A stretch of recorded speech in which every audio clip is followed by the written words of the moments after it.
আমি ৰিপ্ৰেজেণ্ট কৰোঁ, যি যোনটো জিলাৰ পৰা গৈছোঁ, ডিব্ৰুগড়ে হওক, তিনিচুকীয়াই হওক, চৰাইদেউ হওক, ধেমাজিয়ে হওক, লখিমপুৰ হওক, য'ৰ পৰা গৈছোঁ, আমি নিজে নিজে এজন এজন সেই জিলাখনৰ আৰু এই জাতিটোৰ প্ৰতিনিধি, নহয় জানো? চ' আমি যেতিয়া নিজৰ জাতিক প্ৰতিনিধিত্ব কৰিম, আমি যেতিয়া নিজৰ জিলাক প্ৰতিনিধিত্ব কৰিম, আমি নৃত্যৰ সময়ত নৃত্য আমি সকলোৱে প্ৰেক্টিছ কৰি আছোঁ, ভালকৈ কৰিম, কিন্তু তাৰ আগত আমি কি কৰোঁ, তাৰ পিছত আমি কি কৰোঁ, সেইখিনি কথাও আমি মনত ৰাখিব লাগিব। আমি নিয়ম নীতিখিনি মানি চলিব লাগিব, আমি ডিচিপ্লিন হৈ থাকিব লাগিব।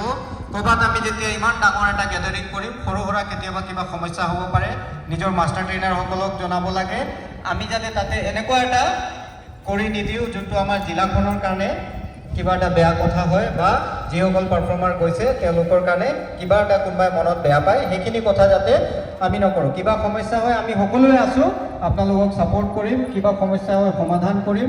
আজি নিজে এডিশ্যনেল চিফ ছেক্ৰেটাৰী ছাৰ ইয়াতে আছে, আমাৰ মাননীয় মন্ত্ৰীসকল ইভিনিং আহিব 5টা বজাত, মাননীয় মুখ্যমন্ত্ৰী মহোদয়ে গুৱাহাটীৰ পৰাও এইটো প্ৰগ্ৰাম আপোনালোকৰ ডিব্ৰুগড় প্ৰগ্ৰাম চাব।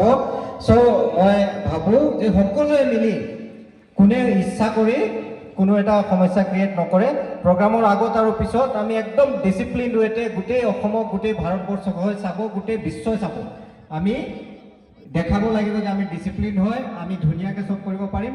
সৰু সুৰা সমস্যা হ'লে আমি নিজৰ মাজত যিখিনি মানুহ অৰ্গেনাইজ কৰিছে তেওঁলোকৰ লগত কথা পাতি সমস্যা সমাধান কৰিম, তাতে যাতে একো অসুবিধা নহয়। আমি আমাৰ জিলাৰ যিসকল প্ৰতিনিধি যাব, মাষ্টাৰ ট্ৰেইনাৰ যাব, আমি আকৌ এবাৰ কথা পাতিম।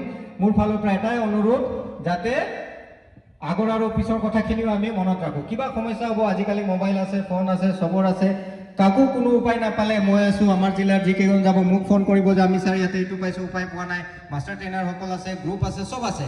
সেইখিনি কথাই মই আপোনালোকক প্ৰথম পৰ্যায়ত সেইখিনি কথা ক'ব বিচাৰিছোঁ। দ্বিতীয়তে পাৰফৰ্মেঞ্চৰ কথা মই নকওঁ, তেখেতলোক সকলোৱে আছে, তেখেতলোক সকলোৱে জানে, কিন্তু সাধাৰণ ব্যক্তি হিচাপে দূৰৰ পৰা চাই বিৰাট ভাল লাগিছে, ভাল পাইছোঁ। চ' মই ভাবোঁ আৰু ধুনীয়া হ'ব, আৰু যেতিয়া আপোনালোক গোটেই প্ৰপাৰ ড্ৰেছত আহিব, তেতিয়া সেইটো পৃথিৱী বিখ্যাত ঝুমুৰ আমি এবাৰ কৰিব পাৰিম বুলি মই ভাবিছোঁ। সেইটো কনফিডেঞ্চ আছে, বিশ্বাস আছে, আৰু আপোনালোকক চোৱাৰ পিছত আৰু বিশ্বাস দ্বিগুণ হৈ গৈছে।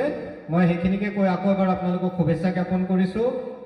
অলপ কষ্ট হ'ব, কিন্তু বিশ্ব ৰেকৰ্ডটো কষ্ট নকৰাকৈ নহয়, হয় নহয়? হ'ব জানো?